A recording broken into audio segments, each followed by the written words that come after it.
Maintenant, les caractéristiques d'une variable aléatoire discrète. Je rappelle très bien que pour cette capsule, on va se focaliser sur la variable aléatoire discrète. Alors, on se donne une variable aléatoire discrète avec f, sa loi de probabilité. Ça, c'est une dualité qu'il faut absolument jamais oublier. Chaque fois qu'on donne une variable aléatoire, il faut toujours donner sa loi de probabilité. On définit ce qu'on appelle l'espérance de x, qu'on note e de x, le nombre réel, d'accord? E de x, c'est quoi? C'est la somme sur les i des xi fois les probabilités pour que grand X est égal à xi. Alors, cette formule, puisqu'on est dans le cas continu, le cas discret, elle est prise par la sommation. La sommation, généralement, elle exprime une sorte de discrétisation. D'accord? Ça, c'est primo. La deuxième des choses, il faut savoir que l'espérance, c'est une valeur. D'accord? Il n'est jamais une fonction, c'est une valeur. Maintenant, si on veut savoir qu'est-ce qu'elle exprime, quelle est l'information de plus que donne l'espérance par rapport à la variable aléatoire, ben c'est quoi? C'est comme une sorte de moyenne. D'accord? On sait que la variable aléatoire, il prend des valeurs aléatoires. C'est vrai qu'on connaît quelles sont ces valeurs-là, mais quand même, on ne sait pas au moment T de la manipulation à laquelle des valeurs. Donc, l'espérance de x, il nous donne une certaine moyenne. C'est comme si on dit généralement, x, la variable aléatoire, elle va se comporter ainsi. D'accord? Alors, bien évidemment, l'espérance, elle a des propriétés mathématiques toujours. C'est que si jamais je prends une variable réelle qui n'est pas aléatoire, son espérance est exactement elle-même.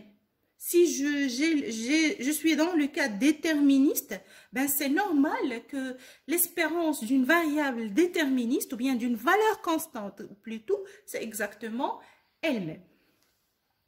Alors, une autre remarque importante, c'est que lorsque l'espérance est nulle, ça veut dire que je calcule l'espérance d'une variable aléatoire et je trouve qu'elle est nulle. Dans ce cas-là, on parle d'une variable aléatoire qui est centrée. J'ouvre là la parenthèse et je dis bien que les variables aléatoires dites centrées sont très utilisées, surtout dans la statistique inférentielle. Je reviens sur un exemple pour bien illustrer la notion. Soit le jet d'un dé qui est non truqué, la variable aléatoire x et le numéro obtenu. D'accord? Donc, l'expérience aléatoire qu'on va mener, c'est qu'on va jeter un dé qui est non truqué pour dire qu'on est dans le cas d'équiprobabilité.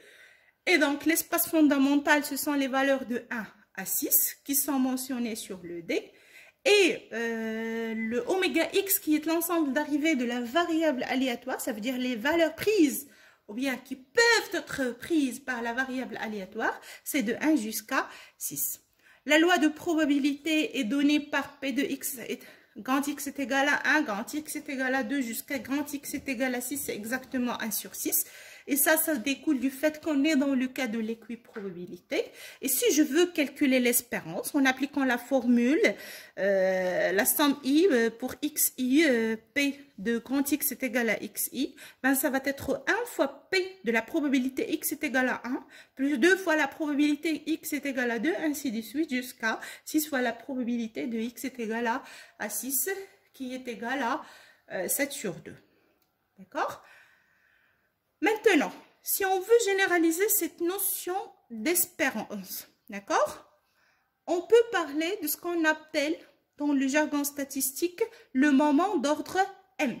Étant donné un m entier naturel, je peux calculer tout moment d'ordre m pour une variable aléatoire qu'on va noter le e de x à la puissance m. C'est quoi? C'est la somme i variant, la somme sur i, xi, à la puissance m fois la probabilité pour que la variable aléatoire x soit exactement petit xi. Alors, vous pouvez remarquer là que si jamais on prend m est égal à 1, on tombe exactement sur l'espérance d'une variable aléatoire. Alors, pour l'exemple, je peux calculer le e x carré, ça veut dire le moment d'ordre 2. En appliquant la formule, on va trouver que c'est 81 sur 6. Une autre notion aussi importante pour une variable aléatoire, c'est plutôt sa variance.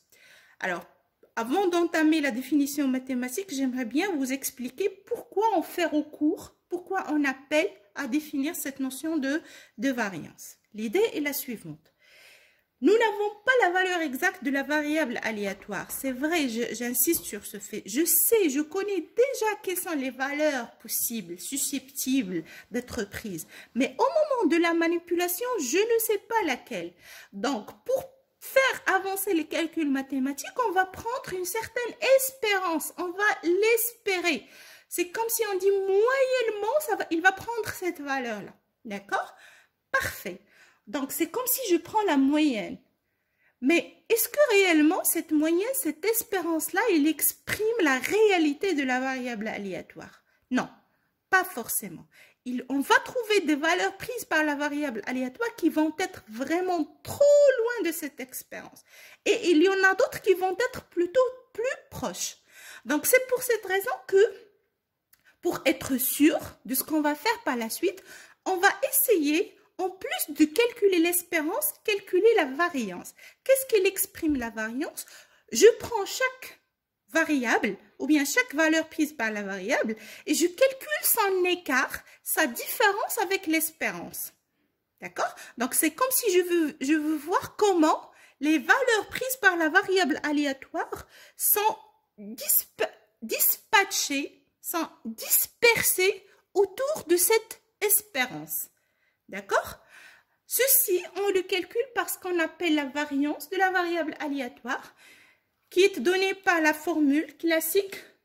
C'est l'espérance de l'écart entre x moins l'espérance de x au carré. En fait, c'est un calcul de marge d'erreur en termes quadratiques. Normalement, vous savez comment calculer l'espérance ou bien l'erreur quadratique, c'est en utilisant toujours un carré. C'est ça l'esprit, d'accord? Un développement mathématique, ça nous donne une formule encore plus simple en termes de nombre d'opérations de calcul. V de x, c'est l'espérance de x carré, ça veut dire c'est le moment d'ordre 2, moins l'espérance de x au carré. D'accord? Donc, dorénavant, je crois que le plus souvent, ou bien nous, dans notre cours, plus souvent, on va utiliser la deuxième formule. Une remarque, c'est que la variance, elle mesure la dispersion de x autour de sa valeur centrale. Lorsqu'on dit de x, ce qu'il faut comprendre derrière, ce sont les valeurs possibles prises par x. Une variable aléatoire pour laquelle la variance est égale à 1, elle est nommée une variable réduite. Et là aussi, je dis bien que dans la statistique inférentielle, on parle beaucoup plus de ce qu'on appelle une variable centrée et réduite. Centrée pour dire que son espérance est 0 et réduite pour dire que son espérance est égale à 1. Maintenant, alors si vous avez remarqué, la variance, elle s'exprime au carré. D'accord? Pour les interprétations, on espère ou bien on aime toujours utiliser plutôt des choses qui sont assez affines. Pour cette raison, qu'est-ce qu'on va faire? On va introduire ou bien on va essayer d'absorber en quelque sorte le carré de la variance sans perdre l'information. Quelle est l'opération ou bien quelle est la fonction qui nous permet de faire ceci d'une façon très très simple avec... tout en gardant le maximum d'informations, c'est la racine carrée. Et dans ce sens-là, on définit ce qu'on appelle l'écart type. C'est quoi l'écart type de la statistique, de la variable aléatoire? C'est la racine carrée de la variance. J'aimerais bien rappeler que la variance et son écart type, ils expriment la même chose. C'est la dispersion autour de la valeur centrale, quitte l'espérance bien évidemment, et en termes d'information, il donne le même type d'information. Ça, c'est une application, d'accord? On va retrouver sa correction dans la partie TD. Merci.